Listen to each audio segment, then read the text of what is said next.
Assalamualaikum warahmatullahi wabarakatuh. Bismillahirrahmanirrahim. Saudara-saudaraku semuanya, di mana saja kalian berada, tidak terasa saat ini kita telah kembali memasuki bulan Rabiul Awal, bulan di mana umat Islam di seluruh penjuru dunia merayakan hari kelahiran atau Maulid Nabi besar Muhammad Shallallahu Alaihi Wasallam, yang tepatnya jatuh pada tanggal 12 Rabiul Awal tahun 53 sebelum hijrah. Di samping sebagai hari kelahiran Rasul tanggal 12 Rabiul Awal, sebenarnya juga mempunyai nilai sejarah lain yang juga patut diperingati oleh umat Islam.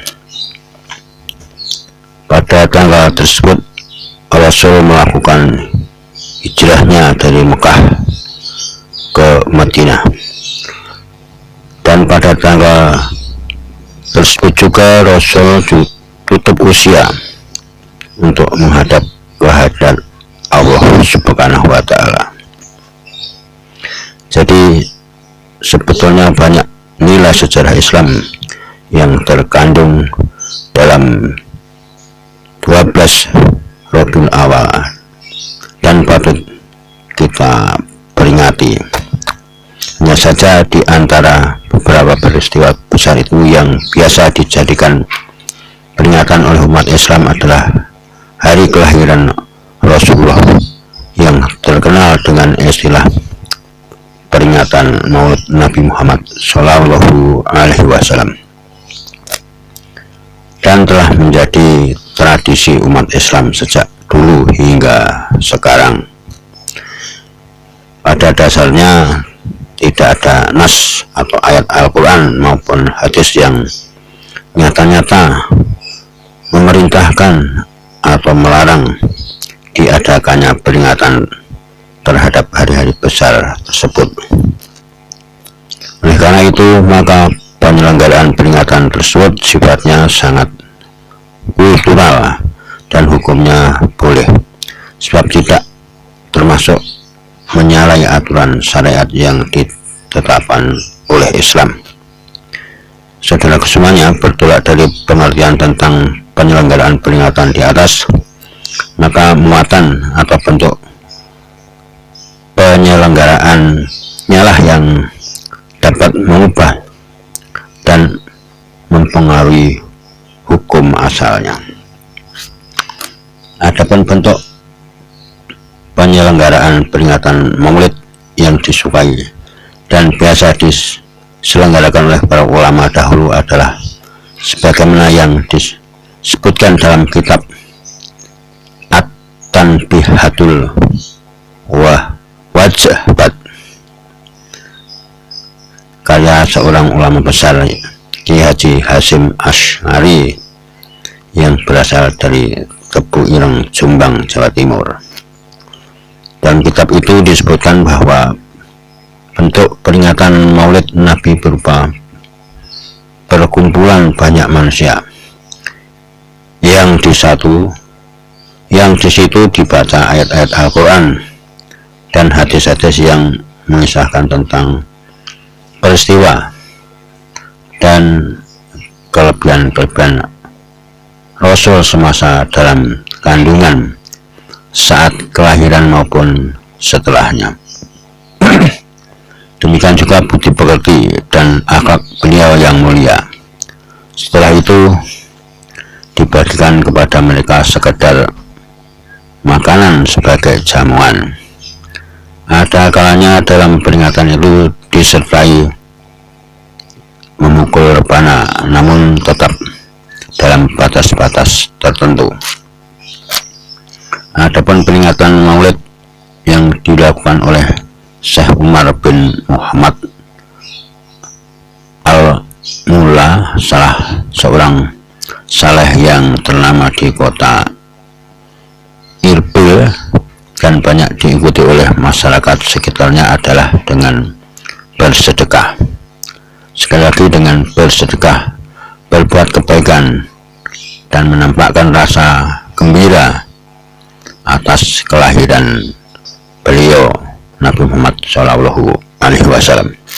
Bentuk peringatan semacam itu menunjukkan rasa cinta, pengagungan, dan pemuliaan terhadap baginda Rasul Shallallahu Alaihi Wasallam, serta ungkapan rasa syukur kepada Allah Subhanahu Wa Taala atas nikmat dan anugerahnya yang besar berupa datangnya utusan pembawa hidayah, kebenaran, serta kasih sayang untuk seluruh alam. Saudaraku semuanya di mana saja berada, baginda Nabi Muhammad SAW dilahirkan di kota Mekah dari seorang ibu yang bernama Aminah dan seorang ayah yang bernama Abdullah yang telah meninggal dunia sebelum kelahiran beliau. Masa kecilnya beliau disusui oleh Suwaibah, seorang budak perempuan milik Abu Lahab yang lantas dimerdekakan lantaran memberi kabar gembira kepadanya atas kelahiran beliau. Menurut suatu kisah, Abu Lahab pernah ditanya, "Bagaimana keadaanmu?" Ia menjawab, "Aku di neraka, hanya saja aku diberi keringanan siksa setiap malam Senin dan aku bisa menghisap air dari ujung kedua jariku. Semua ini berkat aku memerdekakan Suwaibah budakku saat ia memberiku kabar gembira atas kelahiran Nabi dan lantaran susuannya kepada beliau." Saudaraku semuanya, dari kisah di atas, Ibnu Jauzi berpendapat bahwa Abu Lahab yang nyata-nyata telah kafir sehingga Al-Quran mencacinya masih diberi balasan yang berupa keringanan siksa setiap malam Senin lantaran kegembiraannya atas kelahiran Rasul. Lalu bagaimana dengan orang Islam yang tidak menyekutukan Allah dan merasa gembira atas kelahiran Rasul dan mau menyerahkan apa yang dimilikannya demi kecintaan kepada Rasul? Tentu balasan dari Allah Subhanahu wa Ta'ala adalah surga, tempat kenikmatan yang abadi. Itulah di antara keagungan dari memperingati Maulid Nabi Muhammad Shallallahu Alaihi Wasallam. Untuk itu peringatan Maulid akan menjadi lebih baik bila kita mau mencontoh peringatan yang diadakan oleh para ulama terdahulu, yaitu dengan menyelenggarakan suatu acara yang islami, bersedekah, menyantuni fakir miskin dan anak-anak yatim, serta menampakkan perasaan bahagia atas kelahiran beliau dan mengikuti segala ajarannya, menghidup-hidupkan sunnahnya.